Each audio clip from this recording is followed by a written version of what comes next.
Now it's 100 days until the Olympic Games start in Paris, and we're bringing you all the action, of course, live right here on talkSPORT. Join us now in the studio to look ahead to the Games are Olympic rowers Tom, George and Ollie Wynn-Griffith. Lads, how are you? Yeah, very well, thanks. Thanks for having us. It's lovely. You are both gigantic, aren't you? Yeah. How tall are you? Because it's radio and people, unless they're watching on YouTube, can't see you. How tall are you both? I'm 6'5", but I'm slightly on the shorter end, I think. Oh, are some you? of the guys on the team, yeah. Okay. You really at 6'5"? Wow. I think I've got another inch, so I'm about 6'6". Oh, Ollie's 6'6". Okay, how old are you both? 29. You're both 29? I'm 30 in May, which is scary. Are you? How does it work then with regards to you two being in the same boat? Are you best mates? Were you put together? How does that work? So we actually went to school together and played rugby together. So we kind of known each other like 15 years now. Luckily, we like each other because you spend a lot of time together, certainly racing the pair. So you played rugby together, but then when did you start deciding to get into a boat? Sort of at a similar time. 2011, I think, was the first time we rode in a boat together, just at school, and then through university and like age group national team and out into senior team and the Olympic Games. Is that quite old? Your age, 29, 30? You were at the older end of the team, but I think in the sort of world of rowing, people will kick on into their mid-30s. Yeah. Right. Okay. And is it your first Olympics? Second. How'd you get on in the last one? Bronze. Yeah. Bronze. Yeah. In the wow. Yeah. Okay. Still fantastic. What an achievement. Where is that bronze medal? At my parents' house, mine. Okay. Yeah. Mine's in a sock underneath my bed. In a sock? Well, just in case someone breaks keep in. it safe, They actually scratch pretty easily. Yeah, they what problems I keep polishing it every few nights, but it's still kind of stays the same colour. Do you see? There was a boxer we had on. I can't remember who it was who won silver, and he doesn't see it as winning silver. He sees it as losing gold. How do you? I mean, it's an unbelievable achievement to get any medal at any Olympics, right? Yeah. How do you view that? Sorry. The boxers have it tough though because they obviously like fight their semi-finals and then they get to their final, their like gold medal bout. So it's either like you win gold or you kind of lose silver. Whereas like if you're in the bronze medal match, you either win a bronze medal. There is no bronze medal match anymore in boxing. Is there not? You just win bronze if you lose a semi-final now. You just win two bronze medals. Yeah, in boxing now. That was in Tokyo. That was the first Who are the guys that that you've got to beat? And where the are they Swiss from? for us. So we're now in a pair. It's just the two of us. Okay. The Swiss sort of bested us at the Worlds last year. We bested them a couple of times. They beat us a couple of times. We beat them last weekend, which was a good start to our season. So really positive. But we got a lot of work to do to try and get on the top step. Tell me then about the rowing season. How long is it? How often what's your normal day of training like? So we have honestly the winter's pretty bleak. Kind of run from September to March, and a lot of that is like just building the engine. So you do long miles, probably be 36 to 40 k's a day, 6 or 7 days a week. Kind of works out as like a day off every other weekend. So what's the distance you're doing again? So they're like your standard row would be like 16 or 20 k's. 20k in a boat. How long will that take? For us, it's about an hour and a half. Oh, wow. Okay. Do that a couple of times a day. Lift weights for a third session. Do you know why I admire you guys so much? Is because you dedicate yourself, your life to a sport which is something you obviously love doing, and to have an Olympic bronze is very, very special, and to go better would be amazing. And then there's got to be a life after all of this, where you've kind of got to pick it up and start almost 100%. Yeah. I mean, and I find that always so. That's amazing, and for me that is because I've been lucky to have been involved in a sport where there was a few quid knocking around, even in my day. Yeah. For you guys, it must be so tough to know where this all goes and what's next. Yeah, and there's certainly not a few quid knocking around either. No, that's what I mean. It's like for the love of the purely game, for really. the love of it, isn't it? It really is. So, I think that next step is always a bit daunting, isn't it? And obviously, unfortunately, we're not at that point yet. But we've got a couple of years left in us, and so I think you just take it a day at a time. You don't try to think about that too much. Yeah. Let me ask some questions. I know nothing about your sport, right? And usually what happens is people come in and I do loads of research, but I'm like, do you know what? I quite like it sometimes when people come in and I just ask questions that the listener's probably thinking, right? Okay. So let's talk about your boat. When you go over to the Olympics, when you go over to Paris and you're right, does everyone get given the same boat? Or is it like F1 where you build your own one and you go, oh, he's got a little bit better boat than me? There's a couple of companies that sell boats. Right. And there's two really. Felipe, which is an Italian company, and Empacher, which is a German company. Our team are always Empacher. We're always in Empachers, which are like these yellow boats. So when you're watching the Olympics, we'll be in a yellow boat. Okay. Yeah. I feel like both companies have very like signature differences. Certainly, like Felipe with the Italian company, I feel like every single one is like slightly different. It's almost as if it's like handcrafted by some 90-year-old nonna in northern Italy somewhere, and you get one on. Can you actually feel that when you're rowing? Can you feel the difference in what you're in? Yeah, and I think the newer boats will feel a bit stiffer, so then they're a bit twitchier. Yeah. So, but once you sort of bed into them, not really. Once you're sort of used to them, you set them up the way you want them.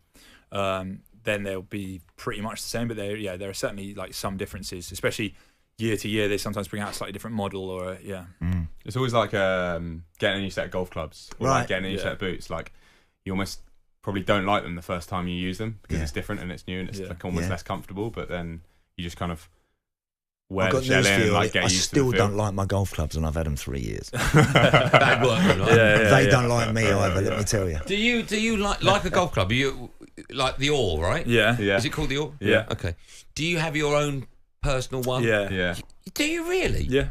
Yeah, we have like wooden handles. Yeah, and you have to like sand them down and everything. And if one of those like snapped, would you be in a world of trouble for the Olympics? Not really, because your sort of deviation from a box fresh off the shelf one is basically just what you've decided to do to the handle.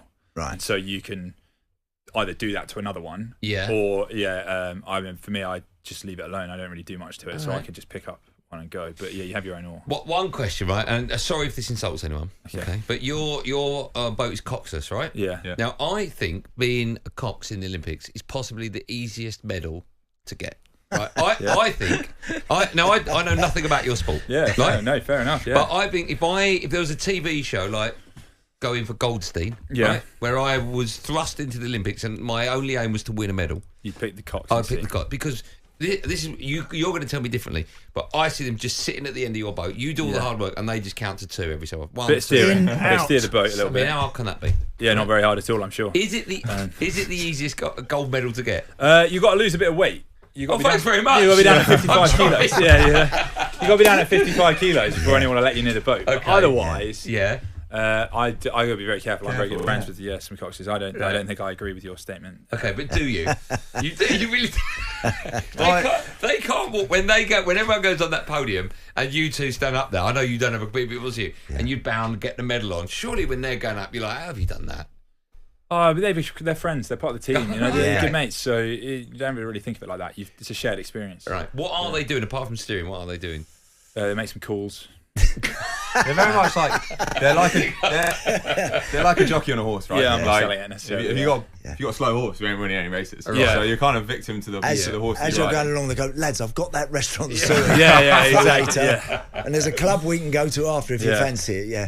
How's all your training? I mean, we've still got 100 days to go. So where are you at with your training? When does it stop? Does it stop? It never stops. You know, even the fun never stops. Day before, week before? We'll still train a bit. Yeah. So we started our season last weekend, first regatta of the season in Italy. Yeah. Near Milan.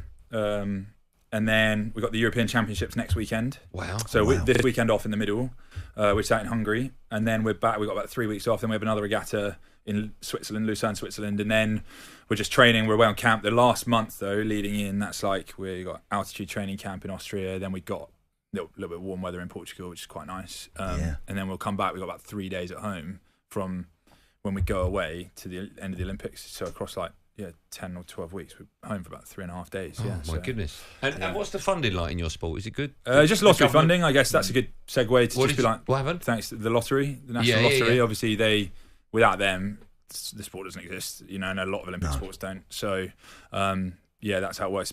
You sort of move up through as you get medals and perform. Yeah. Okay. I have to ask you this. A French water charity has issued a warning. I'm sure you know where I'm going about alarming levels of pollution in the same where several Olympic events are set to be held barely 100 days before the games. Yeah. Are you worried about the reports of E. coli spreading? Is this a problem? We're not on the Seine. Yeah. You're also not like, don't drink the water. You're trying to row in it. Yeah, I mean that's what I'm thinking. If you're sat on a boat, you guys are safe, right? Yeah, but we're not on the Seine either. We're on a lake just like slightly east of Paris. Okay. So you're not eminently for us. I guess obviously it's a bit hype around it during the boat race as well, and there was a bit of sort of press around that, which obviously a couple of weeks ago here in London. Obviously, I think it's not great, is it, that we got all these waterways that are just like polluted. I guess you read about all these water companies just like destroying natural environment around us and sort of a vital part of life. So I guess that's not a good thing. And as people who spend a lot of time on the water, you'd probably hope that we could get to a point where that isn't the case. Then people can sort of more really enjoy doing things like outdoor swimming, like rowing, canoeing, kayaking. So I don't think it's a good thing, but for us, it's fortunately not. It's not worrying. Can't control that. Did either of you go to Oxford or Cambridge? We went to Cambridge together actually in 2022. Have you rowed in it? Yeah, we finished second. Oh, not bad. Silver medal. Did you get a silver medal? Not bad, eh? Hey, silver medal. Come on. Is that how you class it? Yeah. Second again. Yeah, now. second place. How many times? Just once you've been. Are you only? Can you do it as many times, or is it just once? Is there rules surrounding it? I think you can do it 4 times as an undergrad and then 4 times as a postgrad. Okay. But I don't know who's studying for that long. Yeah. No, of a course. medical student. And I'm guessing it's an honour to be picked, right? Yeah, it's pretty cool. Okay, you enjoy it? I mean, how much did you lose by? Just over a length, a bit more. Couple of lengths. Whose fault was it? No one's fault. It's probably my fault. He's pointing. He's actually just sold me out there. Tom got the point, yeah. Now, don't tell me one of you supports Tottenham, the other one supports Arsenal. No, not quite. No. Right. He's a Chelsea fan, but I'm a Newcastle fan. I'm on You're Chelsea. Yeah, it's been a lean couple of years, I'll be honest. Can we discuss how Newcastle should be in the semi-final of the Champions League after battering PSG in the northeast and being robbed? But you know, at that's part of the group game, right? Right, I understand that, but like look at that progression. One decent week. Usman Dembele still checks under his bed for Dan Burn every morning. You know, like his feet would be sticking out, Dan Burn. Yeah, So we'll have to check true. really, Yeah. Will you be watching it tonight or listening to it? I should say. Oh yeah, I'll definitely get on. Yeah, for sure. sure. It's fun. Good answer. Yeah, I think I want to. I was hoping Arsenal would go a little bit better at home last week. Yeah. So would have made things a lot easier. Okay. Do you support the English clubs in Europe? Yeah. You do? Yeah, you sort of watch it. You want them to do well. Okay. I'm not sure if I support Man City. Ollie's not sure. It depends. Come a bit closer to my brother. My brother's a big Liverpool fan, and I definitely remember growing up in the mid-early 2000s, and certainly those the ghost goal or the Alex free kick and things like that. Probably a pretty tense household to be in for the rest of the family. But I'd love to see Arsenal go well. They haven't been this deep in the competition for a long time. No. But as a Chelsea fan, he has lived the Champions League. I haven't really. I obviously had it when I was very little as a Newcastle fan, and then we haven't had anything until this season. Yeah, it ain't going to happen ever for you. It's our turn. Everything's transitory. It's our turn. If it was Tones, you'd have a chance. I don't think it's that we're simple. Gonna be okay. Listen, thank you for both coming in. Will you promise me something that when you win the gold medal, you'll come back in and show it off? If you have us here. Of course. You have us here. Very best of luck, lads. We wish you all the very best. Thanks so much for your time. Thank you. Thank you so much. Our pleasure. More for me and Andy Townsend right after this live on Drive on talkSPORT. On AM, on DAB, via the talkSPORT app and on your smart speaker. talkSPORT.